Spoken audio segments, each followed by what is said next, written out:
सास बहू का रिश्ता एक जैसा मगर रूप तीन।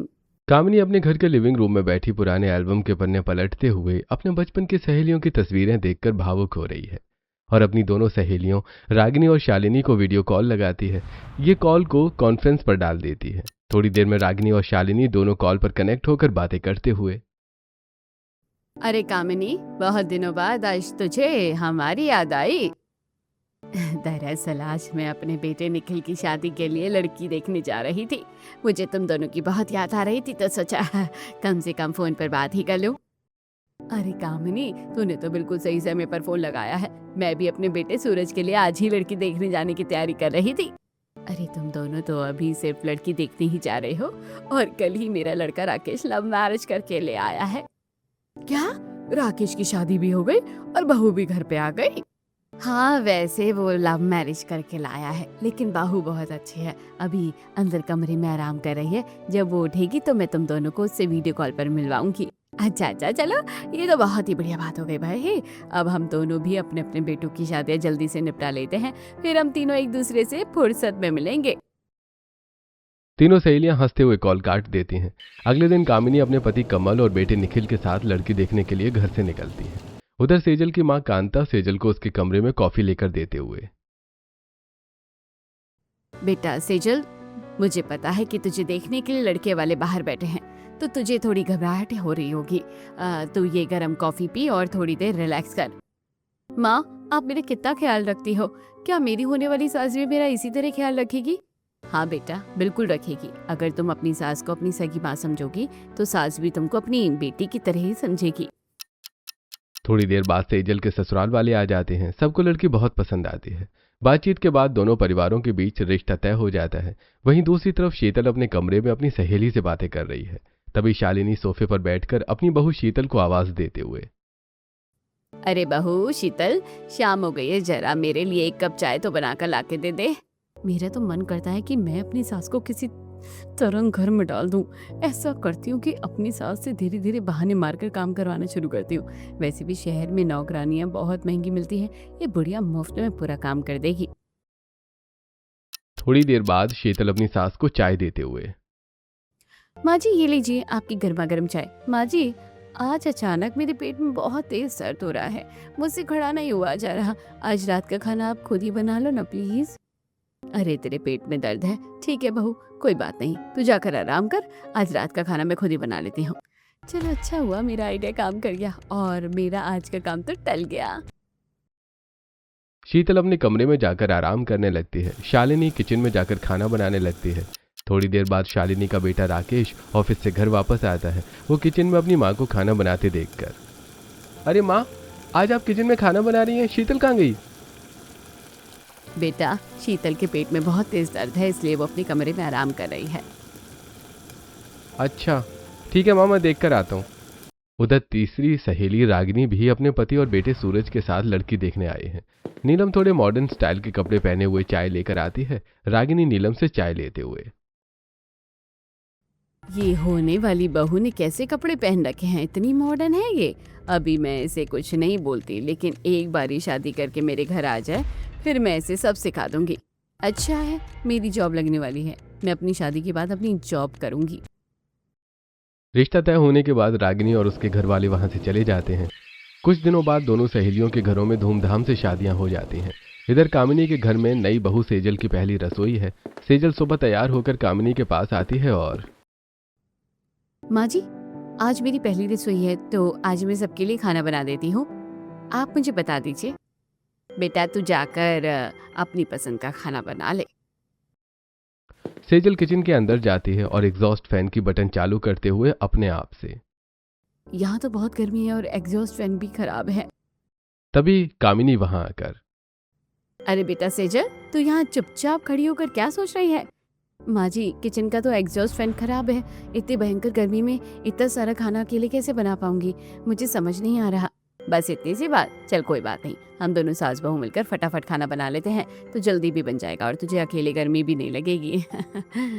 अरे माँ जी, आप रहने दीजिए, मैं कर लूंगी। क्यों रहने दो, ये घर हम दोनों का है तो घर की जिम्मेदारी भी तो हम दोनों की होगी ना। सेजल अपनी सास का ये प्यार देखकर बहुत खुश हो जाती है। दोनों सास बहू हंसते खेलते और बातें करते हुए मजे से खाना बनाती हैं। थोड़ी देर बाद दोनों मिलकर डाइनिंग टेबल पर खाना लगाती हैं। कमल और निखिल खाना खा। अरे वाह, आज तो खाने का स्वाद बहुत ही लाजवाब है। हाँ पिताजी, जब सास और बहू दोनों ने मिलकर दिल से खाना बनाया है तो स्वाद तो बढ़ना ही था।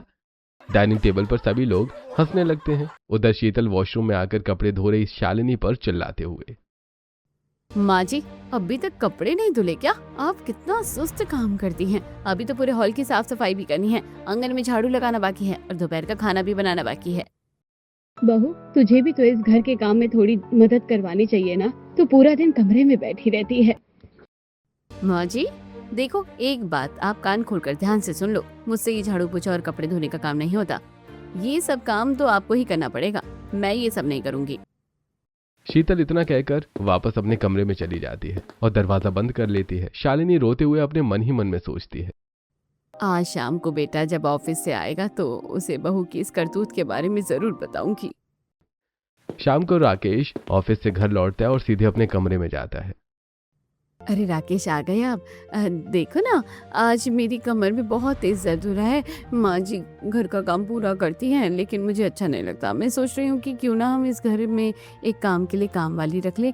लेकिन मैंने आज एक काम वाली से बात की थी, वो महीने के 15,000 रुपये मांग रही है। इतने पैसे?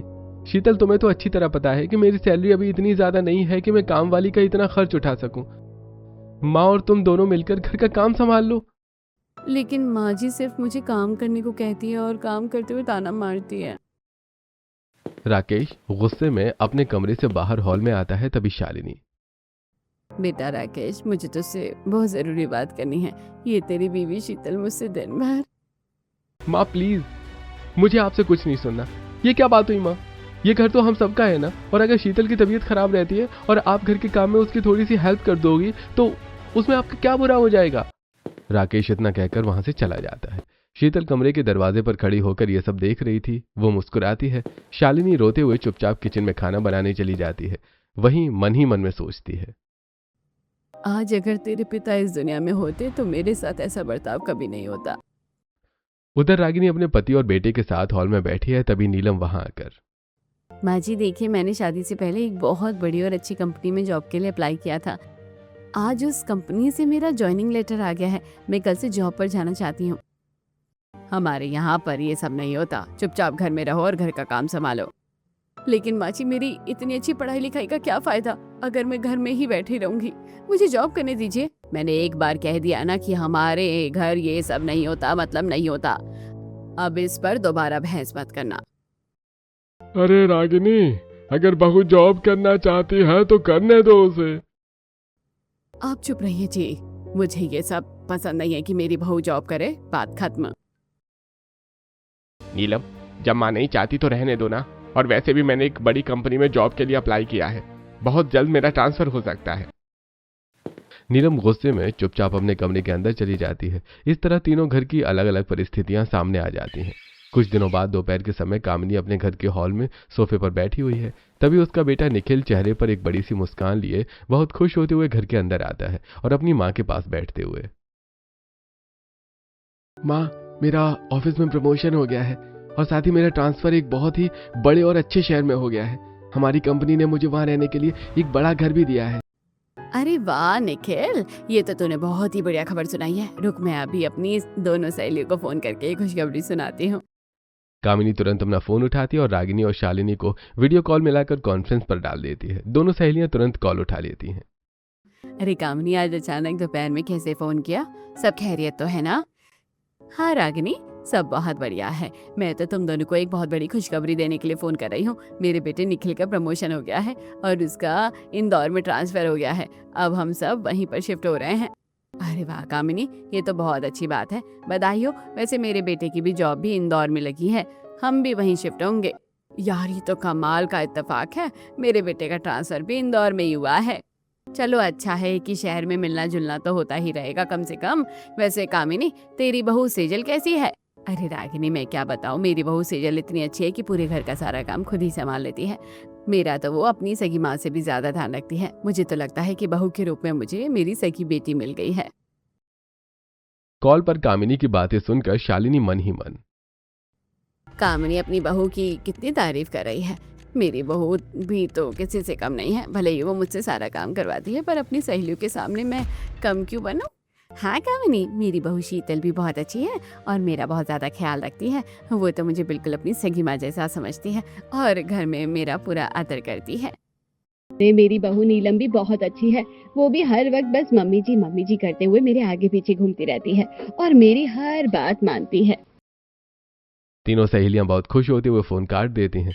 कुछ दिन बीत जाते हैं और तीनों परिवार इत्तेफाक से नए शहर में एक ही मोहल्ले में आकर शिफ्ट हो जाते हैं। तीनों सहेलियां एक दूसरे की पड़ोसी बनकर उससे मिलती हैं और बहुत खुश होती हैं। ऐसे कुछ दिन बीत जाते हैं। एक दोपहर कामिनी एक नए घर के लिविंग रूम में तीनों सहेलियां बैठी हुई हैं और नाश्ता कर रही हैं। रागिनी, तुम्हारी बहू नीलम आज तुम्हारे साथ यहाँ क्यों नहीं आई? अरे कामिनी, नीलम घर के कुछ कामों में ज्यादा बिजी थी। हाँ कामिनी, मेरी बहू शीतल भी आज सुबह से बाजार गई हुई थी। तभी सेजल किचन से बाहर आती है। उसके हाथों में चाय और नाश्ते की प्लेट्स हैं। वो बहुत ही आदर से रागिनी और शालिनी के सामने नाश्ता रखती है और मुस्कुराकर उनके पैर छूती है। चाची जी प्रणाम। आप लोग नाश्ता कीजिए, अगर कुछ और चाहिए तो मुझे आवाज लगा देना, मैं किचन में ही हूँ। सेजल नाश्ता रखकर चली जाती है। अरे वाह कामिनी, तेरी बहू तो सचमुच बहुत ही अच्छी और संस्कारी है, कितने प्यार से बात करती है। हाँ रागिनी, मैंने कहा था ना, मेरी बहू बहुत ही ज्यादा अच्छी है, वो मेरा जरा सा भी कष्ट नहीं देख पाती। हाँ कामिनी, तेरी बहू अच्छी है, लेकिन हमारी बहुएं भी बहुत अच्छी है, वो भी हमारी ऐसी ही सेवा करती है। तीनों सहेलियां थोड़ी देर और बातें करती हैं और फिर अपने अपने घर लौट जाती हैं। अगले दिन शाम तीनों सहेलियां बाजार में सब्जी खरीदने के लिए एक साथ आई हैं। वो सब्जी लेते हुए आपस में अपनी अपनी बहुओं की तारीफ के पुल बांध रही हैं। कल रात मेरे पैर में बहुत दर्द हुआ था, तो बहू ने बिना कहे गरम तेल की मालिश कर दी। सच में बहुत सेवा करती है मेरी बहू। हाँ कामिनी, मेरी बहू नीलम भी कल मेरे लिए मेरी पसंद का खाना बनाई और मुझसे कहा कि माँ जी आप बस आराम करो। अरे मेरी बहू शीतल तो रोज सुबह उठकर सबसे पहले मेरे पैर छूती है और मेरे लिए बेड टी लेकर आती है। मेरी तो किस्मत ही खुल गई। तीनों सहेलियों की बात सुनकर वहीं पास में खड़ी पड़ोसने आपस में कानाफूसी करते हुए, अरे कविता, देख रही हो इन तीनों नई पड़ोसनों को? जब देखो तब अपनी बहुओं की तारीफ ही करती रहती हैं। क्या सचमुच आज के जमाने में ऐसी बहुएं होती हैं? हाँ कौशल्य बहन, मैं भी यही सोच रही हूँ। ये तीनों अभी अभी हमारे मोहल्ले में नई नई आई है ना, इसलिए अपनी बहुओं की बढ़ाई कर रही है। हम खुद ही चलकर देख लेंगे। कामिनी, रागिनी और शालिनी अपनी सब्जी लेकर अपने अपने घर की तरफ चली जाती हैं। उसी रात को कौशल्या और कविता दोनों मिलकर कामिनी के घर उनसे मिलने और जान पहचान बढ़ाने के लिए आती हैं। जब वो घर के अंदर आती हैं तो देखती हैं कि कामिनी सोफे पर बैठी है और उसकी बहू सेजल नीचे बैठकर बहुत ही प्यार से अपनी सास के पैर दबा रही है। अरे राम राम कामिनी जी, क्या हो गया आपको? आपके पैर में कुछ ज्यादा ही दर्द है क्या? आओ बहन, आओ बहन। बस शाम को बाजार में थोड़ा ज्यादा पैदल चल रही थी ना, तो पैरों में हल्की सी थकान और दर्द था, इसलिए बहू मान ही नहीं रही थी, जबरदस्ती पैर दबाने बैठ गई। माँ जी, मैं आप लोगों के लिए किचन से चाय नाश्ता लेकर आती हूँ। नहीं बेटा सेजल, तू सुबह से बहुत काम करके थक गई है, तू यहीं बैठ और इनसे बात कर। मैं किचन में जाकर सबके लिए चाय और नाश्ता लाती हूँ। कामिनी मुस्कुराते हुए किचन में चली जाती है। थोड़ी देर के बाद चाय बनाकर सभी के लिए लाती है और सभी लोग बैठकर चाय पीते हैं। तब कौशल्या, भाई कामिनी जी, तुम दोनों सास बहू की जोड़ी तो सचमुच बहुत ही लाजवाब है। दोनों एक दूसरे का कितना ख्याल रखती हो। कौशल्य बहन, अगर एक दूसरे को नहीं समझेंगे तो घर स्वर्ग कभी नहीं बन पाएगा। वाह कामिनी जी, आपकी सोच तो बहुत ही ऊंची है। चलो, आपका चाय नाश्ता बहुत बढ़िया था। अब हम आपकी बाकी दोनों नए पड़ोसनों से भी मिलकर आते हैं। हाँ हाँ बिल्कुल चाहिए, वो दोनों भी मेरी बचपन की सहेलियां हैं, उनके घर भी जरूर होकर आइए। कौशल्या और कविता कामिनी के घर से निकलकर सीधे शालिनी के घर पहुंचती हैं। जैसे वो दोनों दरवाजे के पास पहुंचती हैं, अंदर का नजारा देखकर उनके होश उड़ जाते हैं। शालिनी जमीन पर बैठकर रोते हुए पोछा लगा रही है और उसकी बहू शीतल सोफे पर बैठकर आराम से कॉफी पीते हुए अपनी सास पर चिल्ला रही होती है। माँ जी, जब आप पोछा लगाती है तो थोड़ा अच्छे से और रगड़ कर लगाया करो ना। ये सोफे के नीचे कितनी धूल छुटी हुई है, ठीक से लगाओ पोछा। कौशल्या और कविता दरवाजे पर खड़ी होकर ये सब देख लेती हैं और फिर गला खंगारते हुए घर के अंदर आती हैं। उन्हें देखकर शीतल तुरंत अपने तेवर बदल लेती है और शालिनी जल्दी से अपने आंसू पोंछकर खड़ी हो जाती है। अरे शालिनी जी, हाँ, हम आपकी नई पड़ोसन है, आपसे मिलने आए हैं। आइए आइए बैठिए, बहू जरा चाय नाश्ता बना कर ले आ। माँ जी, मुझे हुकूमत दीजिए, आपके हाथ पैर सही सलामत है, आप खुद बना लीजिए। वैसे भी मुझे पार्लर जाना है, मेरे पास ज़्यादा टाइम नहीं है। शीतल पैर पटकते हुए अंदर कमरे में चली जाती है और थोड़ी देर में मॉडर्न कपड़े पहनकर तैयार होकर बिना किसी से कुछ कहे घर से बाहर पार्लर के लिए निकल जाती है। शालिनी सोफे पर बैठ जाती है और उसके आंसू बहने लगते। ये देखकर कविता, शालिनी जी, कैसी बहू है तुम्हारी? ये तो तुमसे इस उम्र में भी नौकरानी की तरह पोछा लगवा रही है और खुद तुम पर हुक्म चला रही है। क्या करूं कविता बहन, मेरा घर ना टूटे और ना मेरा बेटा राकेश अपने वैवाहिक जिंदगी में परेशान ना हो, इसलिए मुझे ये सब चुपचाप बर्दाश्त करना पड़ता है।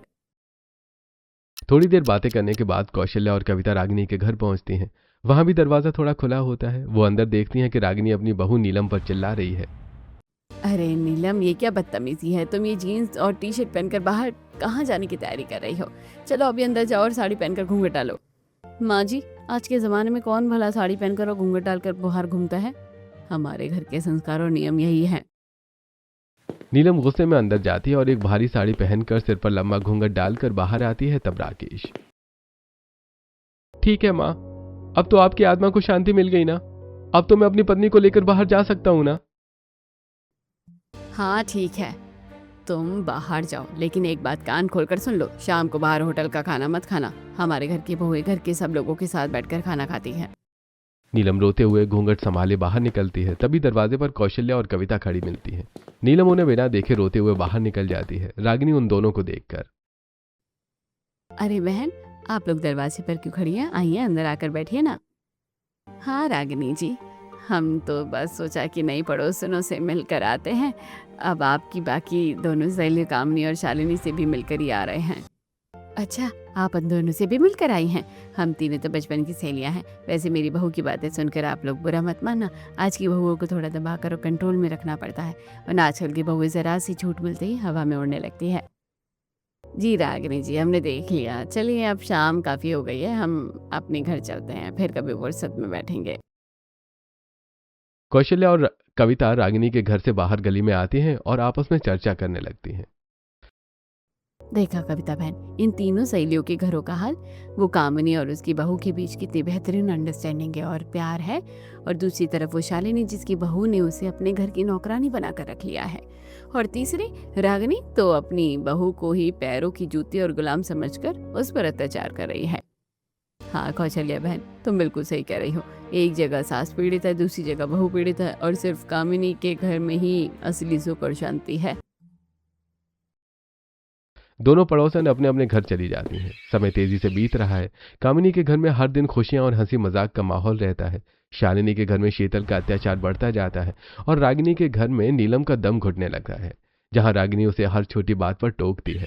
ऐसी एक दिन मोहल्ले में एक मंदिर में एक बड़ी धार्मिक कथा और भजन कीर्तन का आयोजन किया जाता है, जहां मोहल्ले की सभी महिलाएं इकट्ठा होती हैं। कामिनी, रागिनी और शालिनी तीनों एक साथ आगे बैठती हैं। तभी कौशल्या उनके पास आती है। अरे कामिनी जी, रागिनी जी, शालिनी जी, आप तीनों तो पुराने लोग हो और बहुत अच्छा गाती हो। चलो आगे आओ और भजन गाना शुरू करो। तीनों सहेलियां मुस्कुराते हुए आगे मंच पर बैठ जाती हैं और भजन गाने में मगन हो जाती हैं। वहीं दूसरी तरफ मंदिर के कोने में तीनों बहुएं सेजल, शीतल और नीलम एक साथ खड़ी होकर बातें करते हुए। हेलो शीतल, हेलो नीलम, तुम दोनों कैसी हो? नीलम, तुम्हारा चेहरा इतना उतरा हुआ क्यों है? क्या बताऊँ, सेजल मैं शादी से पहले नौकरी करती थी, लेकिन अब मेरी सास ने मुझे घर की चारदीवारी में कैद कर लिया है। उन्होंने मुझे जॉब करने से मना कर दिया है। मेरी जिंदगी नर्क बन चुकी है। अरे नीलम, तू कितनी सीधी है। मुझे तो मेरी सास से कोई दिक्कत नहीं है। मैं तो अपनी सास से घर का पूरा काम करवाती हूँ, झाड़ू पोछा कपड़े सब वही करती है, मैं तो बस आराम करती हूँ। अच्छा, तो ये बात है। इसका मतलब ये हुआ कि नीलम की सास उसे ज़्यादा दबा कर रखती है और उस पर अत्याचार करती है, और दूसरी तरफ ये शीतल अपनी सास को दबा कर रखती है और उससे नौकरानी की तरह काम करवाती है। दोनों ही घरों में बहुत गलत हो रहा है। थोड़ी देर में भजन खत्म हो जाता है। कामिनी, रागिनी और शालिनी तीनों अपनी अपनी बहुओं को देखकर अपनी बहुओं की खूब तारीफ करती हैं, फिर घर वापस आ जाती हैं। ऐसे कुछ दिन बीत जाते हैं। एक दिन शीतल की कुछ सहेलियां उससे मिलने घर आती हैं। वो सब हॉल में सोफे पर बैठी हैं। शीतल शालिनी पर चिल्लाती है, हे बुढ़िया, जल्दी जल्दी अंदर से मेरे मेहमानों के लिए नाश्ता और चाय लेकर आ। शालिनी अंदर जाती है और कांपते हाथों से चाय की ट्रे लेकर हॉल में आती है। अचानक उसका पैर फिसल जाता है और वो हाथ से ट्रे छूटकर जमीन पर गिर जाती है।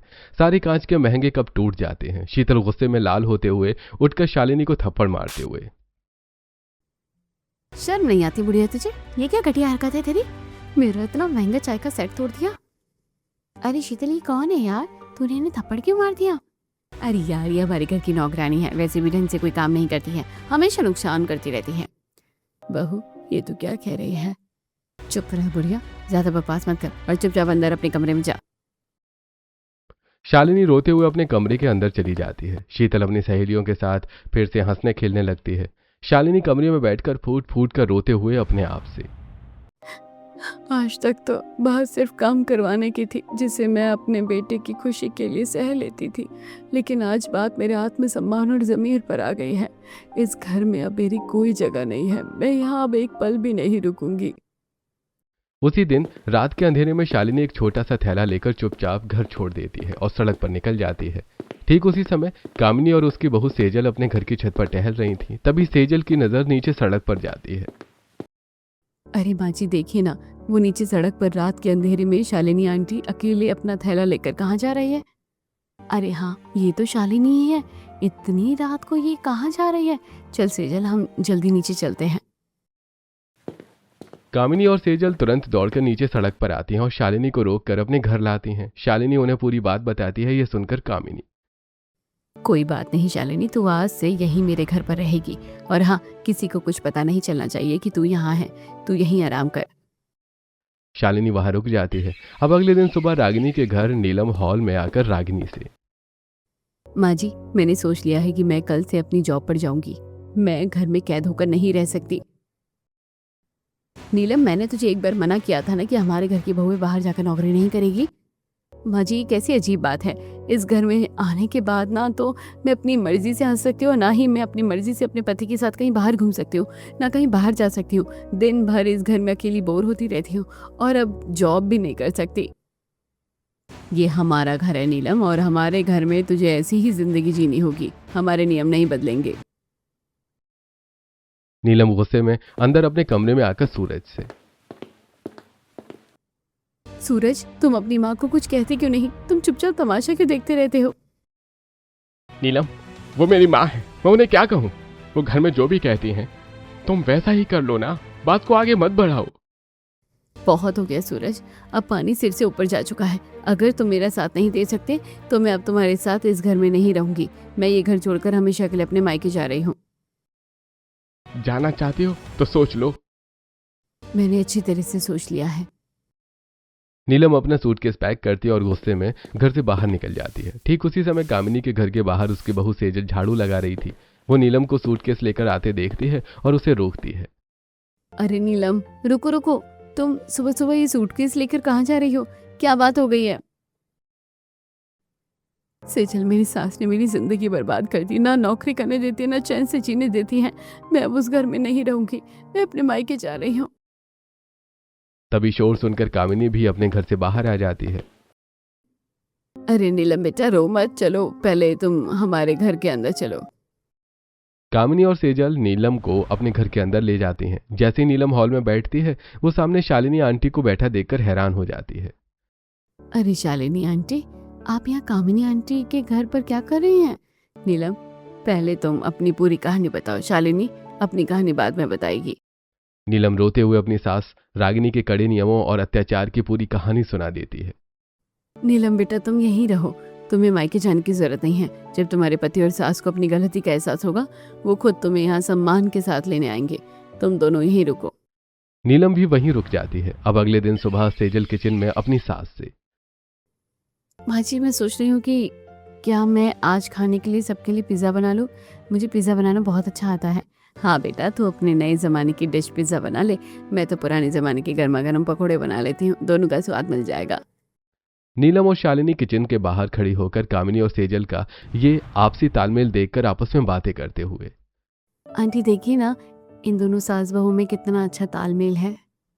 हाँ बेटा, इसलिए तो इनका घर जन्नत से कम नहीं है। काश हमारे घर में भी ऐसा माहौल होता।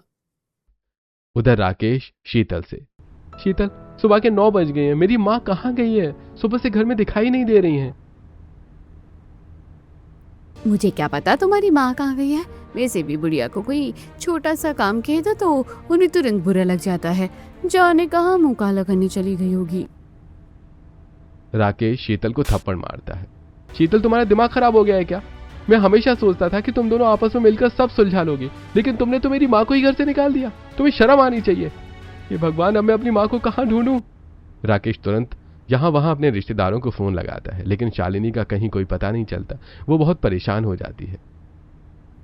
अरे राकेश, तुम इतना क्यों परेशान होते हो? वो कहीं नहीं जाएगी, 2 दिन में घूमकर अपने घर वापस ही आ जाएगी। भगवान करे कि माँ सुरक्षित हो और जल्दी मिल जाए। अगर मेरी माँ को कुछ हुआ ना तो मुझसे बुरा कोई नहीं होगा, समझ लो तुम। शीतल चढ़कर किचन में जाती है और खाना बनाते हुए अपने आप से, हे भगवान, इस किचन में तो कितनी भयंकर गर्मी है। कम से कम वो बूढ़ी घर में थी तो वो सारा काम चुपचाप कर देती थी। मुझे तो ये गर्मी मार ही डालेगी। उधर रागिनी के घर उसकी सगी बहन उससे मिलने आई है, दोनों हॉल में बैठी बातें करते हुए। अरे रागिनी, तेरी बहू नीलम कहाँ गई है? घर में कहीं दिखाई नहीं दे रही। अरे बहन, वो अपने मायके गई है। रागिनी किचन में जाकर अकेले सारा काम करती है और खाना बनाकर मेहमानों को खिलाती है। मेहमानों के जाने के बाद वो बर्तन मांजती है और घर की साफ सफाई और पूरा काम करती है। रात के समय रागिनी बिस्तर पर लेटी है और उसके पैर बहुत तेज दुख रहे हैं। उसे देखकर विजय, अरे जब बहू घर पर थी तो तुम्हारा कितना ख्याल रखती थी, बिना कहे मेरे पैर दबा देती थी, सर दबा देती थी, कितनी चिंता करती थी। आज बहू घर में नहीं है तो सचमुच पूरा घर सूना और काटने को दौड़ रहा है। तुमने उसके साथ बहुत गलत किया। धीरे धीरे दिन बीतते हैं। इधर रागिनी को अपनी बहू की कमी महसूस होने लगती है तो उधर शीतल को अपनी सास की कमी। वहीं कामिनी के घर में शालिनी और नीलम बहुत चैन से मिलजुल कर रह रही हैं। एक दिन अचानक शीतल की तबीयत घर पर बहुत ज्यादा खराब हो जाती है। उसे लगातार चक्कर आते हैं, उल्टियां होती हैं और वो बेहोश हो जाती है। राकेश तुरंत डॉक्टर को घर बुलाता है। डॉक्टर शीतल की जांच करता है और फिर, देखिए राकेश जी, आपकी पत्नी शीतल प्रेग्नेंट है, मगर इनकी घबराहट और कमजोरी बहुत ज्यादा है। इस समय यदि आपके घर में कोई महिला हो तो वो इनको अच्छे से सेवा करके इन्हें ठीक कर सकती है। इस नाजुक समय में बुजुर्ग महिला का घर में रहना बहुत जरूरी है। बुजुर्ग महिला तो मेरी माँ है डॉक्टर साहब, लेकिन अभी वो घर पर नहीं है, कहीं बाहर गई हैं। तो उन्हें जल्दी घर ले आइए। इस समय शीतल को उनकी बहुत जरूरत है। डॉक्टर चला जाता है। शीतल बेड पर लेटी हुई उल्टी और घबराहट से तड़पते हुए, काश इस समय मेरी सास मेरे साथ होती तो मुझे अच्छी तरह समझती। उन्हें पता होता कि इस हालत में मुझे क्या चाहिए और क्या नहीं चाहिए। मैंने उनके साथ बहुत बुरा बर्ताव किया। ऐसे कुछ दिन बीत जाते हैं। एक दिन रागिनी रोते हुए कामिनी के घर आती है और सोफे पर बैठकर बातें करते हुए, कामिनी, मैंने तुम दोनों से झूठ बोला था। मैं अपनी बहू नीलम को बहुत परेशान करती थी, उसे दबा कर रखती थी। अंत में मेरी बहू तंग आकर घर छोड़कर चली गई। वो अपने मायके में नहीं है, कहीं उसका आता पता नहीं चल रहा है। अगर वो मुझे कहीं मिलती है तो मैं उससे हाथ जोड़कर माफ़ी मांगती और उसे सम्मान के साथ घर वापस ले जाती। अच्छा रागिनी, अगर ऐसी बात है तो तेरी बहू नीलम कहीं और नहीं बल्कि मेरे ही घर में सुरक्षित है। क्या नीलम यहाँ है? तभी नीलम किचन से चाय का कप लेकर बाहर आती है। हाँ माँ जी, मैं यहीं हूँ, काम्या आंटी के घर पर। बेटा नीलम, मुझे माफ़ कर दे, मुझसे बहुत बड़ी गलती हो गई। तू जो करना चाहती है कर, मैं तुझे कभी नहीं रोकूंगी। बस मेरे साथ घर चल। माँ जी आप प्लीज़ रोइए मत, मैं आपके साथ घर चलने के लिए तैयार हूँ। रागिनी नीलम को गले लगा लेती है और उसे अपने घर ले जाती है। उधर राकेश उदास होकर पार्क में अकेला खड़ा होता है। तभी कामिनी का बेटा निखिल वहां आता है। अरे राकेश भाई, क्या बात है यार, तू आजकल रोज इस पार्क में अकेला और उदास खड़ा दिखाई देता है। सब ठीक तो है ना? क्या बताऊं निखिल भाई, मेरी माँ घर छोड़कर कहीं चली गई है और शीतल की तबीयत प्रेगनेंसी की वजह से बहुत खराब है। मैं बहुत परेशान हूँ। अरे भाई, तू इतना परेशान क्यों है? तू अभी मेरे साथ मेरे घर चल, मैं तुझे गर्मा गर्म चाय पिलाता हूँ और सब ठीक हो जाएगा।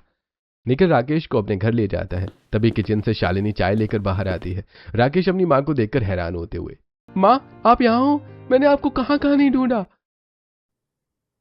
हाँ राकेश, मैं यहीं हूँ। शीतल ने मेरे साथ जो किया उसके बाद मैं इस घर में नहीं रह सकती। माँ मैं मानता हूँ शीतल ने गलती की थी, मगर इस वक्त वो प्रेग्नेंट है, उसे आपकी बहुत जरूरत है। तू उसकी गलती का जवाब अपनी गलती से मत दे। वो इस समय एक नाजुक दौर से गुजर रही है, तुझे जाना चाहिए। शालिनी भावुक हो जाती है और राकेश के साथ अपने घर वापस पहुंचती है। शीतल अपनी सास को देखते ही रोते हुए उनके पैर पकड़कर, माँ जी मुझे माफ़ कर दीजिए, मुझसे बहुत बड़ी भूल हो गई थी, मैंने आपके साथ बहुत बुरा किया। अरे बेटा कोई बात नहीं, तू रो मत। आज से तू बस आराम करना, घर का सारा काम और तेरी सेवा मैं खुद करूँगी। तू बस मेरे पोते का ख्याल रखना। शीतल और शालिनी रोते हुए एक दूसरे को गले लगा लेती हैं। सब कुछ ठीक हो जाता है। ऐसे कुछ दिन बीत जाते हैं। आज कामिनी का जन्मदिन है। शाम को कामिनी के घर पर एक बहुत बड़ी पार्टी रखी जाती है। घर रंग बिरंगी लाइटों से सजा हुआ है। हॉल के बीच में एक बड़ा केक रखा है। तीनों सहेलियां एक साथ खड़ी होकर मुस्कुराते हुए केक काटती हैं और एक दूसरे को केक खिलाती हैं। आज मेरा जन्मदिन सचमुच सफल हो गया है, क्योंकि मेरी दोनों सहेलियों के घर फिर से स्वर्ग बन गए हैं। इसी तरह इस कहानी का सुखद अंत होता है और हमें यह समझ आता है कि रिश्तों में तालमेल बने रहने से घर में हमेशा खुशहाली बनी रहती है।